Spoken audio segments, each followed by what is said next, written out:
Hello students, welcome you all back to the YouTube channel Education Adda.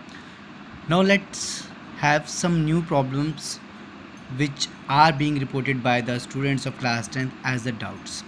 So actually the students are now having doubt in solving the square root problems, that is in the solving the higher level quadratic equations by factorization. You can consider these as quadratic equations, and this method will also help you to solve the quadratic polynomials containing the square roots. So we have discussed here one by one each and every type of the square root problems. So let's first consider the square root type A problem having square root only on the middle term. Means those type of problems where the square root is only on the middle term.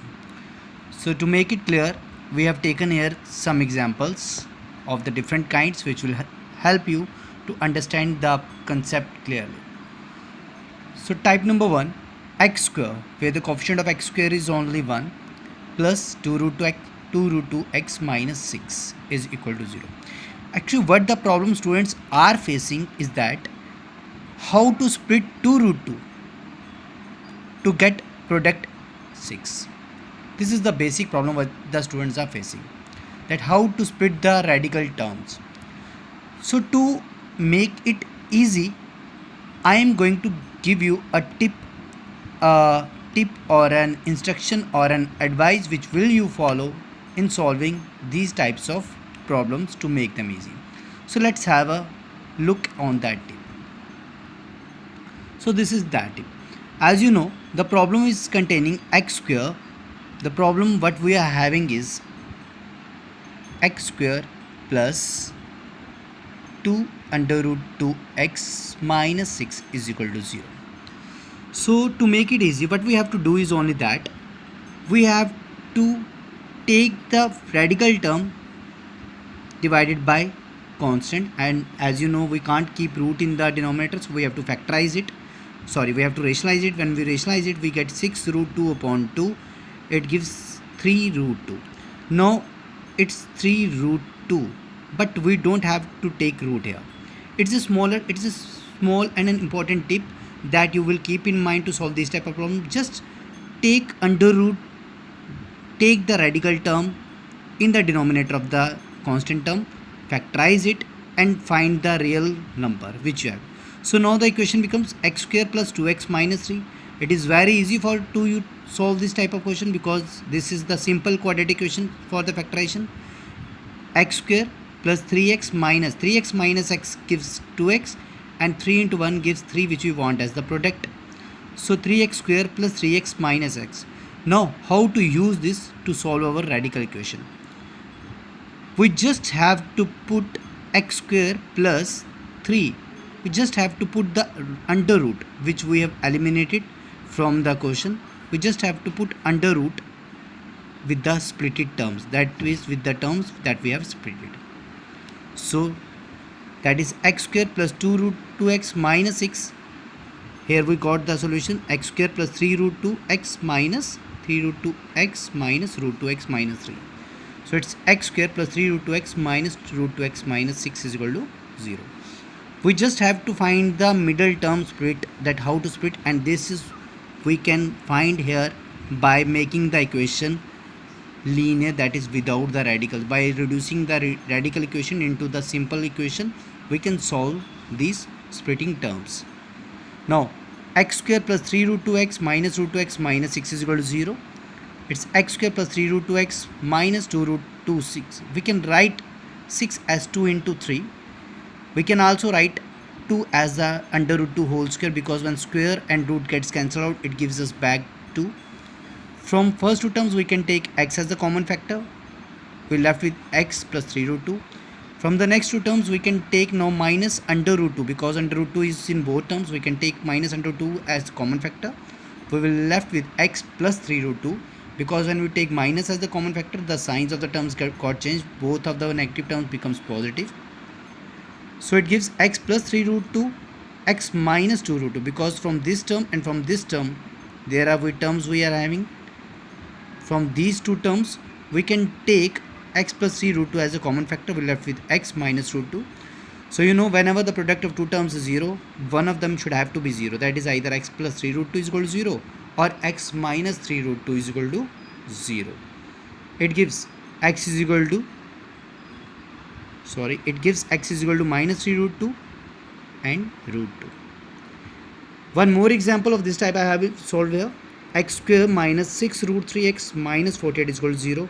Again, how to split 6 root 3 to get 48? So to make it easy, what we have done, we have removed root 3 with the 6 root 3x plus minus 48 is equal to 0. This is the equation what we are given, and so we have removed the root 3 from here and we have taken it to the denominator of the constant term. Once again we rationalize it and we get the answer as x square minus 6x minus 16. And while splitting the 6x, because we have to split 6x in such a way that we will get the product of these terms as 16. So minus 8x plus 2x gives minus 6 and minus 8 into 2 gives minus 16. So the splitted terms, that is the terms in which we have to split 6 root 3's, 8 and 2. X square minus 6 root 3x minus 48 gives x square minus 8 root 3x plus 2 root 3x minus 48. We have put the root 3 here with the terms that we got from here. We have put root 3 with these terms. Again, we can solve them by making the proper arrangement. So this is how we can split the radical terms. From first two terms we can take x as a common factor. Here 2 root 3 minus, we can factorize 48 as 16 into 3. Now we can take 2 as a common factor. Root 3x minus 2 8 is a 16. After taking 2, we left with the 8 into 3 is also here, and it gives x into minus x minus root 3, 2 into root 3x minus, we can write this 3 as the square root of under root 3. So we can take under root 3 as a common factor from here. Now from these two terms, from this term and from this term, we can take x minus root 3 as a common factor. We will left with x and 2 root 3. So again, that product of two terms is 0. So either x minus root 3 is equal to 0 or x plus 2 root 3 is equal to 0. It gives us x as 8 root 3 or minus 2 root 3. So student, this is the way how to solve the questions containing the radical terms. Now let's move to the another example of these type of questions. Let's move to the another example. In the previous example, x square is containing no real coefficient, but in this example we are having a linear coefficient 5 with the x square. So in this type of examples we have to proceed in the same way, but before solving this example, let me show you what is the discriminant of this square root. As we know that discriminant is equal to b square minus 4ac. So b, 4 under root 10 whole square minus 4 into 5 into 8, 160 minus 160 is equal to 0. Since discriminant is equal to 0, then the roots should be real and roots should be equal. It means this quadratic equation has the equal roots. So how to solve this type of example where x square contains a real coefficient? We have to do nothing. We just have to multiply this 5 by the constant term, this linear coefficient with the constant term. We get x square plus 4 root 10x plus 40. We have shifted the real coefficient of x square from here to the product of 8. It becomes 8 5 is 40. Now proceeding in the same way, we have to eliminate under root 10 from here. We eliminated under root 10 from here and make it the denominator of the constant term. Then we rationalize it. We get under root 10 into under root 10 gives 10. 10 4s are 40. We obtain equation x square plus 4x plus 4. So to split this 4x to get 4, we have 2x plus 2x, because 2x plus 2x gives 4x and 2x into 2x gives 4 into x square, that we required as the product. So again, what we have done here is nothing. We just have put 2 plus 2 and the root with them, under root 10 with them, to solve the equation. Now we can write this 5 as under root 5 square, so it becomes under root 5x whole square of under root 5x, because when we operate this square we get 5x square. We can also write this 10 under root 10 as under root 5 into under root 2. Same is here, under root 10 is written as under root 5 into under root 2. We have written 8 as 2 root 2 whole square, because when we solve the square root of 2 under root 2 we get the result as 8. So we can write 8 as the 2 under root 2 whole square. Now again come back to the equation. We have taken under root 5x common from these two terms. From this term and from this term we have taken under root 5x as the common factor. From here we left with under root 5x, and from here we left with this 2, this under root 2, because x and under root 5 has been taken common here. From the next two terms we have again taken 2 and under root 2 as the common factor. We left with under root 5x here and 2 under root 2 square. One is taken as the common factor and one is left with us in the bracket.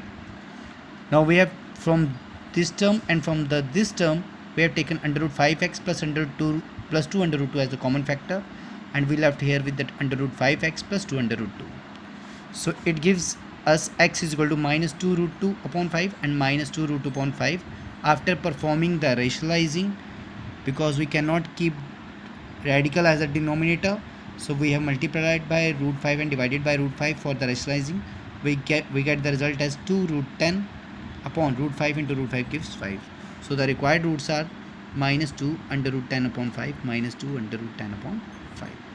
You can also use this method for solving the quadratic polynomials containing the radicals, for factorizing the quadratic polynomials containing the radicals. In the next videos we will go for the other type of radicals. Thanks very much. For just a little bit instructions at the end of the video are there. Please go through the video number of times to get your understandings clear and solve more such type of examples by using this method. Thanks very much.